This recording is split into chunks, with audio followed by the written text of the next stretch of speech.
Crimson Youth, when friendship turns into deadly obsession. This is a story about trust, fixation, and destruction. She was a girl as bright as sunlight, her golden hair always tied up high, bouncing with every lively step. She loved wearing floral dresses, a string of colorful beaded bracelets jingling on her wrist. As an architecture student, her sketchbook was filled with corners of the city, the spires of Gothic cathedrals, the wrought iron railings of cafes, the plaza bathed in golden twilight. Her social media, followed by over 100,000, was a gallery of travel snapshots, folk songs she sang while strumming her guitar, and picnic photos with friends on the university lawn. At home, she was her parents' proud eldest daughter, her younger sister's most trusted confidant. Among friends, she was the life of every gathering, her laughter ringing clear and bright. That evening, she stood before the mirror, carefully getting ready. The new floral dress smelled faintly of fresh cotton, and she dabbed her favorite citrus perfume behind her ears and on her wrists.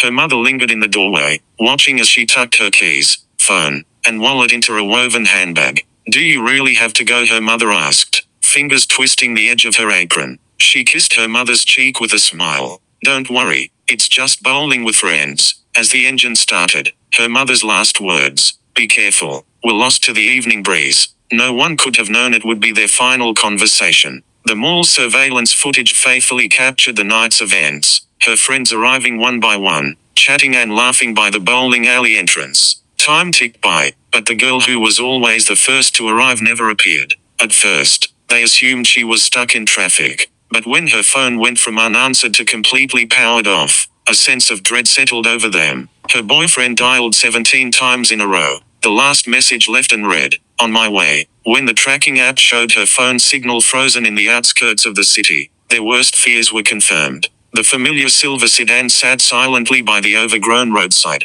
like a wounded animal. As they approached, the acrid stench of gasoline and burnt rubber filled the air. The rear window was blackened with soot, strange smoke patterns etched into the glass. The door handle bore faint scratches, as if someone had clawed desperately at it. When the police lifted the charred blanket from the back seat, everyone gasped. She lay curled up as if asleep, golden strands of hair tangled with grass, except she would never wake again. The forensic examiner carefully extracted tiny flecks of skin from beneath her fingernails. Around her slender neck, violent purple bruises formed a grotesque pattern. The most heartbreaking detail was the absence of the heirloom silver ring on her right hand. Only a pale indentation remained, like a cruel keepsake. Meanwhile, a young man sat in the police station, performing his distress with practiced precision. "She never came to see me," he insisted, pushing his black-framed glasses up his nose, fingers absently rubbing at a suspicious grass stain on his shirt cuff. As her closest classmate, he played the role of the frantic friend better than anyone, even joining the search party.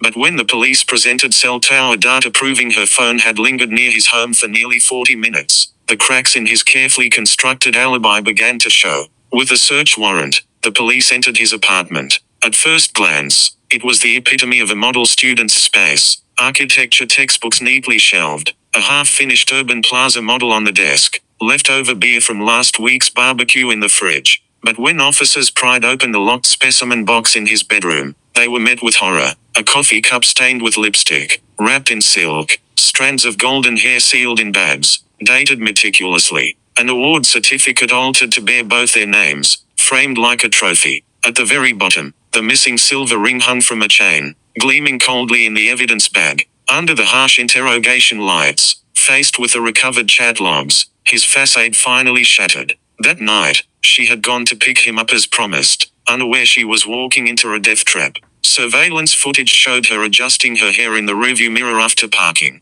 When his twisted confession of love was rejected, tender words curdled into violence. The autopsy revealed she had fought back, scratching his arms, but it wasn't enough. Most chilling of all, after killing her, he had carefully smoothed her rumpled dress, just as he used to tidy her blueprints during group projects. The boy everyone saw as a shy, brilliant architecture student had 387 of her social media videos saved on his hard drive, each meticulously labeled with a date and what she wore. His diary overflowed with delusions. "If I can't have my living muse, a dead masterpiece might last longer." The cruelest irony? The gasoline used to burn her body was purchased with a bookstore gift card she had given him for his birthday. What made this case most horrifying was the duality of the killer. To professors, he was an award-winning prodigy. To classmates, just the quiet friend who always passed her sharpened pencils during critiques. No one noticed the distortion behind his glasses, the dangerous obsession masquerading as thoughtful gestures.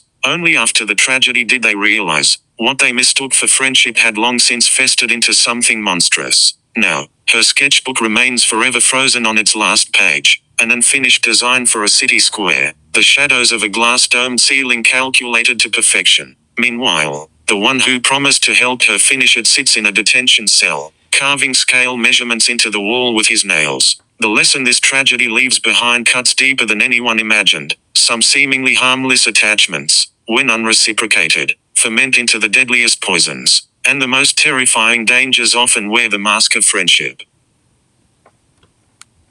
Second story. The Vanished Wife. The collapse of a perfect family. At 4:42 p.m. that afternoon, the security camera clearly captured the moment she pushed open the door to her house. In her right hand, she carried everyday items she had just picked up from the supermarket, while her left hand was putting her keys back into her bag. The sunlight filtered through the porch, illuminating her tired face as she let out a quiet sigh, seemingly just finishing a day's work. This was the last time she appeared on camera, and the last time her family would see her. They had once been the envy of everyone around them, a model couple. She met him when she was 17 and working at a fast food restaurant, and he was a medical student who came in every day to buy a cup of black coffee. 2 years later, they married in a ceremony surrounded by family and friends. After several years of hard work, they bought their dream home in a coastal city, and soon after, had 2 daughters and a son. On weekends, they often took the kids for picnics on the beach. In the winter, the whole family would go on skiing trips. To their neighbors, they were the quintessential American middle-class family. However, behind this seemingly perfect marriage, dangerous cracks had already begun to form. At first, it was just small changes. He began questioning who she ate lunch with each day and timing how long it took her to walk from the parking lot to her office. If a 5-minute walk suddenly took 7 minutes, his call would come immediately. Who did you run into? Why were you late? Gradually, he began dropping by her office during lunch to stand in the doorway, casting a scrutinizing glance at every male colleague around her. This controlling behavior slowly morphed into a pathological suspicion. He began to believe that she was being controlled by some evil force, convinced that her male co-workers were tempting her to fall. Even more chilling was the fact that this well-educated professional started indulging in black magic. Police later discovered numerous search histories on his computer about love curses and blood sacrifice rituals. His shopping list was filled with bizarre items, specially made candles, witchcraft talismans, and even a bottle labeled love binding oil. The most disturbing discovery was in their bedroom. She had once mentioned to her best friend that she had recently been hearing strange whispering sounds at night. One day, as she was tidying up the bed, she found a small speaker stuck under the bed frame. Pressing the play button, she heard a mechanical female voice repeatedly saying, "You only belong to him. You only belong to him." This discovery left her trembling, and it was the turning point that made her decide to end the marriage. She met with a divorce lawyer and signed the papers. On her way home, she sent a text to her sister. "I signed the papers today. It's finally over." This was her last message. That night at 10:30 p.m., the neighbor's security camera accidentally captured footage of the 3 children, who should have been in bed, playing in the cold backyard. At 1:25 a.m., her phone suddenly lost signal. At 5:58 a.m., the security footage showed her husband reversing his SUV into the garage, deliberately avoiding the camera's view. For the next 12 hours, her husband's whereabouts were unknown. His phone remained turned off, and the data from his car's dashcam had been deleted. When the police began their investigation, they found a newly patched hole in the bedroom wall, positioned so high that it was unlikely she could have reached it. Experts who analyzed the neighbor's surveillance audio identified 21 distinct sounds resembling gunshots. The garage floor was found to have traces of bleach, and his browsing history revealed that just days before her disappearance, he had searched for how to completely clean bloodstains and best desert burial sites for a body. The eldest daughter told the police, "That night I heard Mum and Dad arguing. Then I heard a thud, like something heavy fell." The youngest son said, "The next morning, I saw Dad using the hose to wash the floor in the garage." These fragmented testimonies pieced together a chilling truth. Now, 4 years later, her whereabouts remain a mystery. Her husband was arrested, but the case could not be fully charged without finding a body. Her sister organizes volunteer searches in the nearby wilderness every weekend. The 3 children have been placed with relatives and no longer ask, "When will Mum come home?" And in the police evidence room, the box filled with cursed objects sits quietly, waiting for the day the truth is revealed. Third story. Suffocating love. A father's trial in the name of love. A father's crime when love becomes a life sentence in a quiet town, surrounded by picturesque lakes. The pace of life was slow and simple. The beauty of nature and the tranquility of rural life intertwined to create a harmonious picture. The story's protagonist grew up in such an environment, nurtured by the stunning landscapes of lakes and mountains, with a deep love for nature and a longing for freedom. Her family, however, was far from perfect.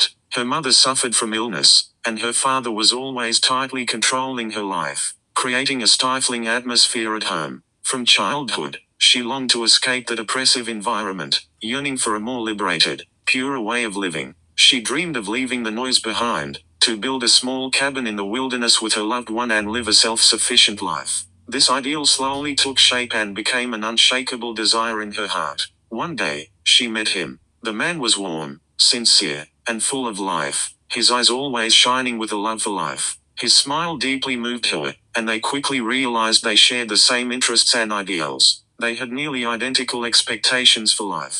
She felt she had found a like-minded partner, a soulmate whose spirit matched her own. So, they decided to leave the town and pursue their dreams. After graduating from college, instead of jumping into a job, she set off with him on a journey. They packed their bags and traveled across various cities and towns in the United States, facing countless challenges and witnessing many different landscapes. During the time, they supported each other, filled with hope and limitless aspirations for the future. However, fate always has a way of throwing curveballs.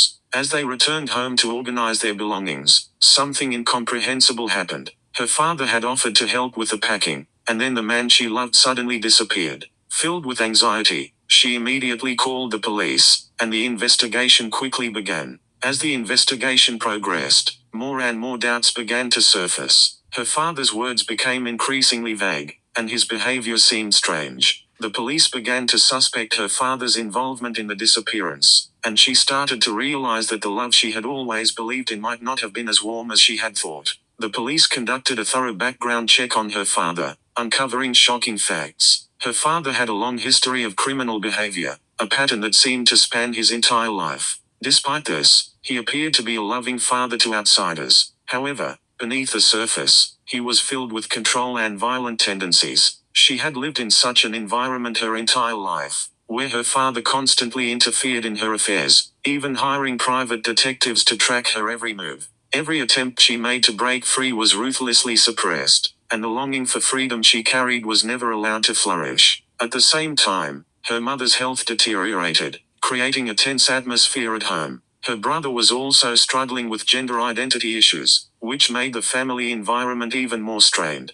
She longed to escape and find a new place to define her life, free from the burdens of her upbringing. Her boyfriend, the man who represented her hope and freedom, had once been her escape from the oppression. Yet now, everything seemed to be shattered by her father's interference. His disappearance became a mystery, and the investigation by the police soon turned its focus on her father. As time went on, more and more evidence began pointing to her father. Police discovered his phone signals were closely linked to the location of the disappearance, and his behavior became increasingly suspicious. Even his cold and calm demeanor after the event raised further doubts about his involvement. Eventually, the truth of the case began to unfold. The police uncovered her father's suspicious activities, and his actions showed that everything was not a mere coincidence but had been carefully planned. The evidence began to pile up, and the police's suspicions grew stronger. Through their investigation, the police were able to confirm the connection between her father's actions and her boyfriend's disappearance. Everything her father had done, from his behavior to his words, seemed to indicate that the tragedy was destined to happen. His so-called love had turned into something twisted. In the final stages of the investigation, her testimony became a key piece of the puzzle. She firmly believed her boyfriend had done nothing wrong and gave a detailed account of her father's controlling actions. Her words shattered her father's defense of protecting her. The truth was clear. Her father's behavior went far beyond normal parental love, and his so-called protection ultimately led to cold-blooded murder. The court found her father guilty of a series of serious crimes, and he was sentenced to life imprisonment. For the protagonist, this was not just the breakdown of a family but a deep reflection on the meaning of love. She saw through the truth of the tragedy. True love is respect, understanding, and trust, not control and violence. She finally understood that when a father's love crosses the line, it ceases to be love and becomes destruction.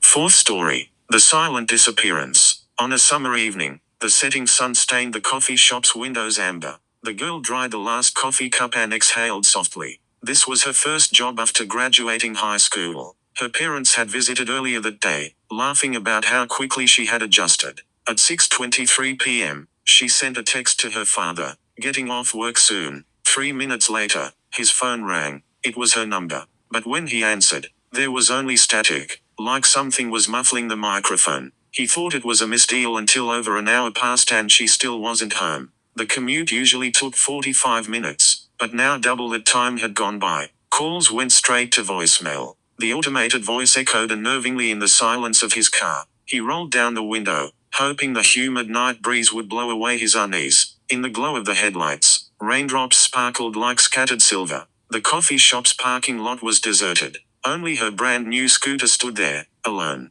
As he approached, his breath caught. The key was still in the ignition. Rainwater slid down the seat, pooling on the footrest. She was never this careless. When the police arrived, their spotlights lit the parking lot like daylight. The search dogs paced anxiously in the rain, their leashes pulled taut. The barn across the street was designated a key search zone, but the first sweep turned up nothing but moldy hay. Then, early the next morning, the farm owner turned in a muddy, water-stained women's glove. It was hers.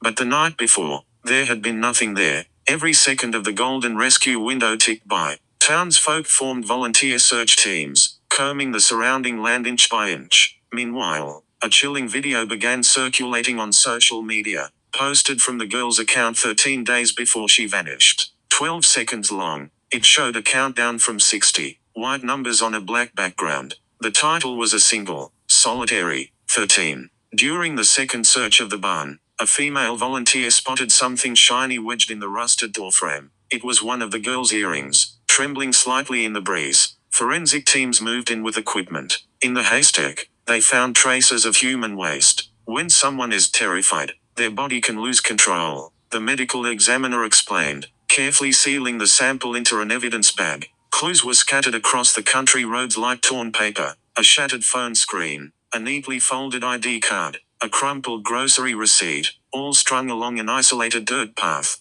3 kilometers away, at a nearby farm, 2 men with foreign accents tried to keep the volunteers away. The police already searched here. There's nothing, they insisted, their eyes darting and gestures overly forceful. The team leader, a retired teacher, quietly jotted down their license plate number. At the farm's edge, a derelict trailer was almost swallowed by weeds, but crushed grass near the door hinted at recent activity. When they pried open the rusted door, a wave of putrid stench hit them like a punch to the gut. Inside, the trailer resembled an abandoned locker room, its line of storage lockers flaking paint. In the farthest corner, someone pulled open a creaky locker door. Dust swirled madly in the flashlight beam. There, curled up among stained work uniforms, was the girl. Nylon rope was wrapped around her neck. Duct tape still sealed her mouth, the creases evidence of a desperate struggle. Lab results cracked the case open. The biological traces on the barn's windowsill matched the DNA of a farmhand. Even more disturbing,